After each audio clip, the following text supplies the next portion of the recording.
अब हम बात करते हैं केमिकल प्रॉपर्टीज ऑफ डाइहाइड्रोजन की, या मैं कह दूं केमिकल रिएक्शंस ऑफ डाइहाइड्रोजन की।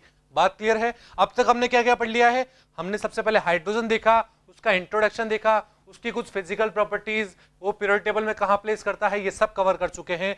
फिर हम आए थे डाइहाइड्रोजन के ऊपर, वो सब कवर कर लिया है। आज हम बात कर रहे हैं केमिकल प्रॉपर्टीज ऑफ डाइहाइड्रोजन की। The chemical behaviour of dihydrogen is determined to a large extent by bond dissociation enthalpy. बिल्कुल, क्या बोला मैंने? जो डाइहाइड्रोजन का केमिकल बिहेवियर होता है उसको उसकी बॉन्ड डिसोसिएशन एंथैल्पी से डिटरमाइन किया जाता है। कैसे? The hydrogen hydrogen bond dissociation enthalpy is the highest for the single bond between two atom of any element.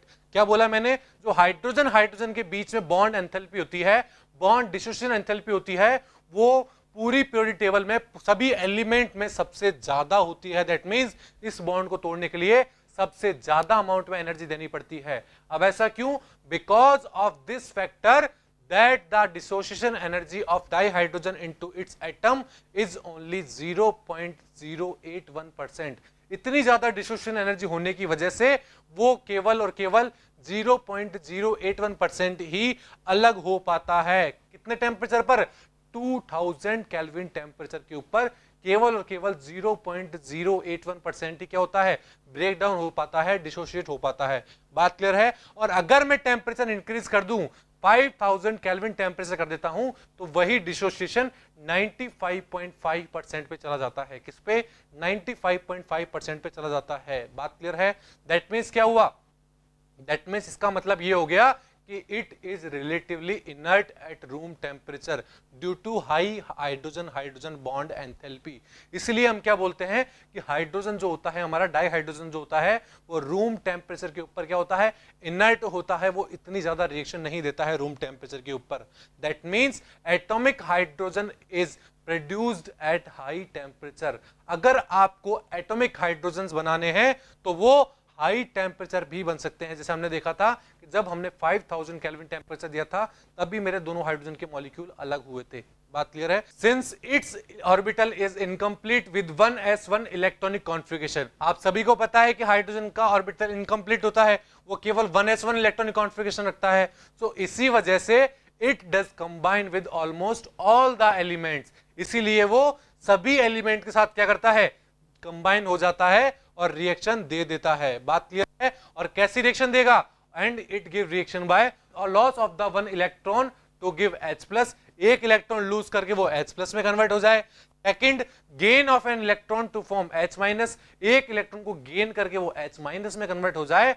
और थर्ड पॉइंट की मैं बात करूं, sharing of electron to form single covalent bond और अंडर अल्ट्रावायलेट रेडिएशंस। क्या बोला? और third condition ये हो गई कि वो इलेक्ट्रॉन को शेयर कर ले और एक सिंगल कोवेलेंट को फॉर्म कर ले अंडर अल्ट्रावायलेट रेडिएशंस। बात क्लियर है? ये तीन तरह की रिएक्शंस वो दे सकता है। तो मैं सबसे पहले बात करने जा रहा हूं रिएक्शन विद हेलोजेंस की, कि वो हेलोजेंस के साथ किस तरह रिएक्शन करेगा। सबसे पहले उसके बारे में बात कर लेता हूं। So it react with halogens to give hydrogen halide. अगर हम डाई हाइड्रोजन की रिएक्शन X2 के साथ करा देते हैं, हेलोजेंस के साथ करा देते हैं, तो वहां से हमें हाइड्रोजन हैलाइड का फॉर्मेशन होता हुआ दिख जाएगा, HX का फॉर्मेशन होता हुआ दिख जाएगा। जैसे मैं बात करता हूं, आप देख पा रहे हैं H2। अगर इस डाइहाइड्रोजन गैस के रिएक्शन में किसी भी हेलोजन के साथ करा देता हूं, X2 गैस के साथ करा देता हूं, तो मुझे आप देख पा रहे हैं दो मॉलिक्यूल हाइड्रोजन हैलाइड के फॉर्म होते हुए दिख रहे हैं। और यहां पर जो मैं X की बात कर रहा हूं, वो X मेरा फ्लोरीन हो सकता है, क्लोरीन हो सकता है, ब्रोमीन हो सकता है, आयोडीन हो सकता है, कोई भी हेलोजन ग्रुप का एलिमेंट हो सकता है मेरा। बात क्लियर है यहां तक? अगर मैं बात करूं इसकी रिएक्शन की, so the reaction with fluorine occurs even in the dark. अगर मैं रिएक्शन करूं फ्लोरीन के साथ, मान लीजिए मैंने डाई हाइड्रोजन की रिएक्शन फ्लोरीन के साथ कराई है, तो वो रिएक्शन मेरी डार्क में भी हो जा सकती है। दैट मीन्स वहां पर अल्ट्रावायलेट रेडिएशन का जरूरत नहीं होगी। दैट मीन्स फ्लोरीन बहुत ज्यादा रिएक्टिव होता है। बात क्लियर है? बट अगर मैं बात करूं आयोडीन की, तो आयोडीन के साथ रिएक्शन करवाने के लिए कोई ना कोई कैटलिस्ट की जरूरत पड़ेगी। इसका मतलब क्या हुआ? फ्लोरीन की रिएक्टिविटी सबसे ज्यादा होगी, फिर क्लोरीन की होगी, फिर ब्रोमीन की होगी, और आयोडीन की रिएक्टिविटी सबसे कम होती है, इसलिए वहां पर कैटलिस्ट का यूज लेना पड़ता है हमें। बात क्लियर है? समझ में आया रिएक्शन विद हेलोजन कैसे किया हमने?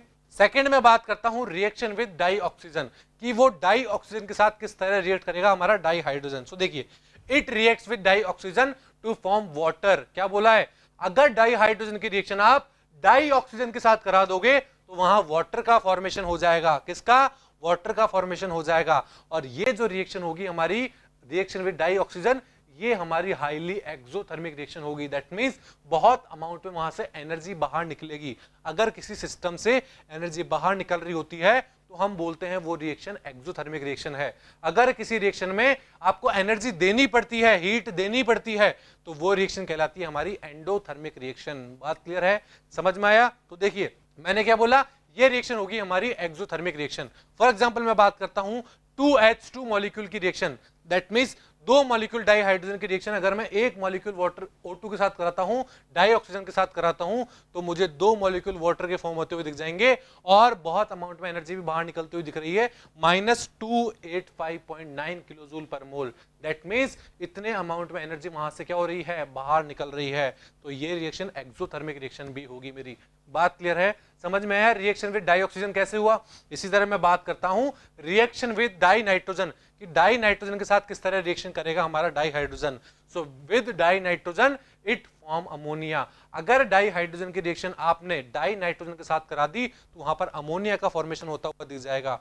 कैसे, देखिए 3 मॉलिक्यूल अगर मैं H2 लेता हूं गैसियस, और अगर N2 से के साथ रिएक्शन कराता हूं, डाई नाइट्रोजन के साथ रिएक्शन कराता हूं, कितने टेम्परेचर पर, 673 केल्विन टेम्परेचर, 200 ATM प्रेशर, और आयरन की प्रेजेंस में अगर ये रिएक्शन कराता हूं तो मुझे 2 मॉलिक्यूल NH3 के फॉर्म होते हुए दिखते हैं। दैट मींस 2 मॉलिक्यूल अमोनिया के फॉर्म होते हुए दिखते हैं। और यहां से भी कुछ अमाउंट में एनर्जी बाहर निकलती है, -92.6 किलो जूल पर मोल। बात क्लियर है? दैट मींस क्या हुआ, क्या ये भी एक्सोथर्मिक रिएक्शन है? बिल्कुल, ये भी स्लाइटली एक्सोथर्मिक रिएक्शन है, क्योंकि यहां से एनर्जी इवॉल्व हो रही है। बात क्लियर है? अब ये जो रिएक्शन पढ़ी है हमने, this is the method for the manufacture of ammonia by the Haber process. Haber process के अंदर हम यही करते हैं, डाई हाइड्रोजन और डाई नाइट्रोजन को मिक्स करके वहां से अमोनिया का फॉर्मेशन करते हैं, जो कि हम हैबर प्रोसेस के अंदर पढ़ते हैं। तो ये वही मेथड है जिसके अंदर अमोनिया का प्रिपरेशन हैबर प्रोसेस के द्वारा किया जाता है। बात क्लियर है, समझ में आया कैसे किया ये हमने? अब मैं बात करता हूं नेक्स्ट रिएक्शन विद मेटल्स, कि अगर डाई हाइड्रोजन की रिएक्शन मेटल के साथ करा दी जाए तो क्या होगा। देखिए, with many metals it combine and form a metal hydride. क्या बोला मैंने, अगर मैं डाई हाइड्रोजन की रिएक्शन मेटल के साथ करा देता हूं हाई टेम्परेचर के ऊपर, तो वो हमें मेटल हाइड्राइड का फॉर्मेशन करके दे देंगे। जैसे अगर मैं 2 मॉलिक्यूल डाई हाइड्रोजन को लेता हूं गैसियस मीडियम में और एक उसकी रिएक्शन मेटल के साथ कराता हूं, तो मुझे मेटल हाइड्राइड फॉर्म होते हुए दिख जाएंगे, MH का फॉर्मेशन होता हुआ दिख जाएगा, जो हमें मेटल हाइड्राइड को दिखाता है। और अगर मैं बात करूं यहां मेटल कौन से होंगे, तो यहां पर M हमारे एल्कली मेटल हो सकते हैं। एल्कली मेटल कौन से होते हैं बताइए? एल्कली मेटल होते हैं हमारे लिथियम हो जाए, या फिर सोडियम हो जाए, पोटेशियम हो जाए, रुबिडियम, सीजियम, वो कोई भी मेटल हमारे हो सकते हैं। बात क्लियर है, कोई दिक्कत नहीं है यहाँ पे। अब मैं बात करता हूं रिएक्शन विद ऑर्गेनिक कंपाउंड। अगर डाई हाइड्रोजन की रिएक्शन ऑर्गेनिक कंपाउंड के साथ करा दी जाए तो क्या होगा, उस चीज के बारे में बात करते हैं हम। तो देखिए, अगर मैं हाइड्रोजनेशन ऑफ वेजिटेबल ऑयल्स करा दूं यूजिंग निकल एज ए कैटलिस्ट, तो वो हमें क्या देंगे, वो हमें एडिबल फैट्स दे देंगे। जैसे मार्जरीन हो जाए या फिर वनस्पति घी हो जाए, वो ये सब हमारे जो एडिबल फैट होते हैं उन सब का फॉर्मेशन कर देते हैं। फॉर एग्जांपल आप देख पा रहे हैं, ये एक वेजिटेबल ऑयल्स या फिर मैं कह दूं एक एल्कीन हमें यहां पर दिया हुआ है। बात क्लियर है यहां तक? अगर मैं इसकी रिएक्शन डाई हाइड्रोजन के साथ करा देता हूं इन द प्रेजेंस ऑफ निकल कैटलिस्ट, तो मुझे एक हाइड्रोजनेटेड प्रोडक्ट फॉर्म होता हुआ दिख रहा है। क्या दिख रहा है? एक हाइड्रोजनेटेड प्रोडक्ट फॉर्म होता हुआ दिख रहा है। और अगर ये जो हाइड्रोजनेट फॉर्म हुआ है, इसको क्या बोलते हैं? ये इसको बोलते हैं वनस्पति घी बोलते हैं बच्चों। क्या? वनस्पति घी का फॉर्मेशन हमने कर लिया है। दैट मींस क्या हुआ, ऑर्गेनिक कंपाउंड के अंदर अगर हमने डाई हाइड्रोजन की रिएक्शन कराई तो उसने हमें हाइड्रोजनेटेड प्रोडक्ट दे दिए हैं। बात क्लियर है यहां तक? कोई दिक्कत नहीं है। सेकंड अगर मैं बात करूं तो वो हो जाएगा हाइड्रोफॉर्माइलेशन ऑफ ओलिफिन। क्या बोला मैंने? Hydroformylation of olefin yields aldehyde which further undergo reduction to give alcohol। अगर मैं ओलिफिन्स का क्या करा दूं, हाइड्रोफॉर्माइलेशन करा दूं।